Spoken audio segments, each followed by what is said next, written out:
What's up, y'all? Marjake79 here. We are finally back with another SH Figuarts Dragon Ball Super action figure review. Today we are taking a look at the Super Saiyan Kefla. We picked her up from Omni after we promptly canceled our P Bandai pre-order. Yeah, man, I couldn't take it anymore. So the Omni price was about $92. I was fine with that instead of waiting another 3 months to receive the Kefla from P Bandai USA. I mean, if y'all can still wait on those guys to get y'all figures in, that's cool, man. You do you, but as a YouTuber, if I expect to compete with other, action figure reviewers that review these figures as well, it's kind of pointless for me to keep ordering from this company. Completely pointless, man. So got him in today. We are on the hunt for Dodoria as well. As soon as I find a Dodoria, we will promptly cancel that pre-order as well and then go from there, man. So we got it in the brown box here. Very excited to, very excited to get it in here. Boom, boom. Let's crack it open, man. All right, Kefla is out of the brown box. So let's take a look. It looks good, man. She's been getting a whole lot of slack on the Facebook groups as far as I've been seeing, man. So very excited to crack this baby open and get a look at her for myself. So it looks like she comes with some greeting T face, a screaming face. We got those effect pieces in the back there. Really excited to get my hands on those. The presentation looks good, man. I don't really have a problem with it. Got Bandai Tamashii Nations Dragon Ball Super. She is the Universe 6 fusion Saiyan between Kale and Kefla. We actually brought out Super Kale here to do some comparisons, and then we got Kaba to Universe 6 Saiyans as well. So this is most likely how I'm going to have her pose. Those effect pieces look really cool. So we got that pointing pose going in there. Super action, heroic, simple style. Let's crack this baby open, man. Let's get started. All right, man, now we're back and now we have our Kefla out of the package. And so far, man, I'm not really seeing a whole lot of issues with her. Aesthetically pleasing, she looks fine. Head is a little big, but I mean, her head was big in the show. Got that huge Saiyan hair. Green really comes out good. Same color as the green as the Dragon Stars go here. Face sculpt looks okay. Got that confident, smiling face that we all know and kind of love. I mean, she was an okay character. Definitely not my favorite. It is cool to finally get a female Saiyan from SH Figuarts. Body comes out okay. I'm noticing that she does not have a bicep swivel, so that's definitely a major gripe that I'm gonna have for sure. I mean, even the Dragon Stars figures have bicep swivels, so that's kind of crazy. Hopefully she's got an elbow swivel. Legs come out good, at least aesthetically pleasing. Shoes, let's spin into the back here, on the side, looks fine.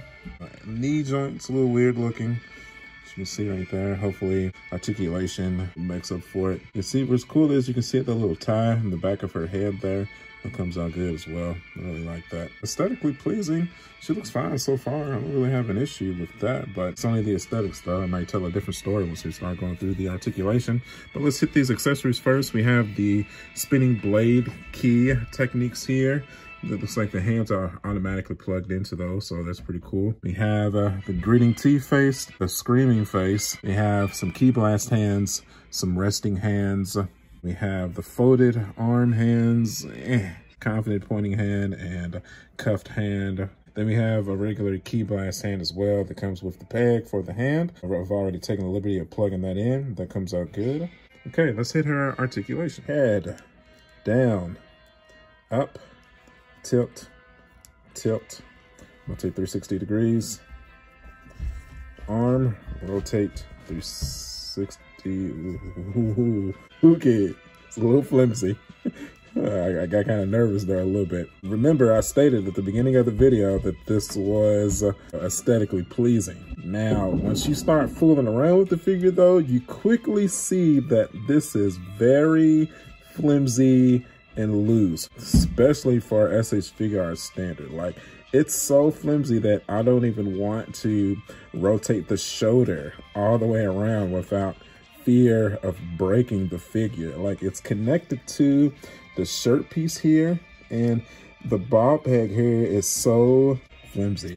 I am not rotating that any more than that. I feel like if I push that back any further, it's going to snap. So we're gonna stop that right there, but we can at least go here. Oh my God, dude, this is so flimsy. Can be pushed forward, pushed backwards, shifted down, shifted up. I'm already seeing what the issues are with this figure. No bicep swivel, no elbow swivel at all. You can lift up, down, rotate 360 degrees. You know, I'm trying to push the articulation as far as it goes to show you guys just for review purposes, but I am not going to risk breaking my figure though. So out, in for the torso, tilt all the way. Oh, we got some gappage. The chest and at the, what is going on here? Oh man, dude. Oh, okay. Let's keep going here. No chest swivel. That's a statue basically, but it can be tilted left, right, front, and back. Then the torso cannot rotate 360 degrees either. Like I said, once you tilt it, it reviews a horrible gappage that makes the articulation of it completely pointless. And then this little underwear piece here is not really connected properly. So pushing the articulation of the torso doesn't make any sense because it's not going to look right once you get it posed. So kick forward, kick backwards, no, knee joint all the way as far as you get. No thigh swivel. Okay, no knee swivel. Kick it out. Oh my God, dude, this is not good. Down, ankle up, toe joint up. Can at least tilt. Okay, there's a tilt. There's a tilt. Okay, I'm seeing what the problem is, man. This is an extremely cheaply made $100 figure. Normally, the USA retail was about $75. It was $60 plus the $15 that PBand.USA charges, so about $75. But I paid $90 to get her in a little bit earlier to get a review out after all of the other big DBZ Figuarts reviewers already put their reviews out. But like I always say, I don't watch other people's reviews because I want my opinion to be 100% mine. I do occasionally catch a few comments on Facebook here and there, but as I'm seeing here, man, this is not a very good figure. It looks okay, but any type of posability and whatnot is going to be a bit rough. It's definitely not up to SA's Figuarts standards. Let's say this might possibly be the worst that I've ever reviewed, to be completely honest. Let's continue to go through the accessories here. Let's change out the face sculpt here so we can at least get a look at what that looks like. So it's probably just normal. Plop out the hairpiece, plop out the face. You take a screaming face hair, just line it up, looks like your standard. At least that works properly. So get that going. Bing. Let's take this piece here. Hopefully it won't be too bad here. Okay, so for review purposes only, here's her with her folded arms plugged into the shoulders. To unplug these, pretty difficult to get these folded arms in. I've never been a fan of how that is worked into the figure to get the folded arms in. Probably my favorite is Frieza, maybe the Saiyan Psycho Vegeta. But here, it kind of gives off a weird shoulder vibe here. Once you get it plugged in, you still get that weird ball peg. Because it's tough to fold the shirt piece down when you have these arms plugged in. So definitely not a favorite. I don't really think it looks good at all. So, you know, it's a cool concept. Cool that they included it, but not going to be used. Okay, now we have her with another pose here with the gritty T-face. So think about that gritty T-face. Mine unfortunately got a speck of extra white paint on it, so kind of a bummer. So I probably won't be using that one. Luckily, it comes with other face sculpts. Have her with her key blast plugged into the hand here. Comes out good. Definitely most likely going to end up being my second pose for her. Once you get it onto the shelf, I'm sure she's going to look great, man. But just from the kind of the little weird proportions, I feel like her head is just about the right size. It does look a little big though, to be completely honest. But just that articulation is just horrendous, man. And it's probably because of her odd body shape. Maybe because I don't think Figuarts has ever done a body this size or sculpt before, especially not when it comes to Dragon Ball. Or maybe the other females. I guess the Bulmas, I would assume, but definitely this shoulder articulation. Every time I move it back and forth, it pops out. So kind of a bummer there as well. Okay, so now we have her with her speeding disc blades here. Definitely my favorite out of all the accessories. It does make her super top heavy though. It's kind of with her, how she looks in the package here. Probably be a little bit better if you had a stand to do this pose, but I do not have an extra stand for her, so I'm gonna need to figure out a way to finagle her to stand up properly before I get her onto the shelf, because we definitely don't want to have any calamities, because you know how crowded my shelf is. One figure falls, they all fall. Yikes. All right, man, after finagling for, I felt like at least a half an hour with this pose, I think I finally got it sturdy enough to where I feel confident to put it onto the shelf. It was a lot, I'm not gonna lie to y'all. Just from the poppage out of the shoulders, the hand pegs kept popping out on me. This is just, like I said a few times before during this review, this is just not a very well put together figure. Once you get your pose down, you're looking at it, and hopefully once I get it onto the shelf, all that will be worth it.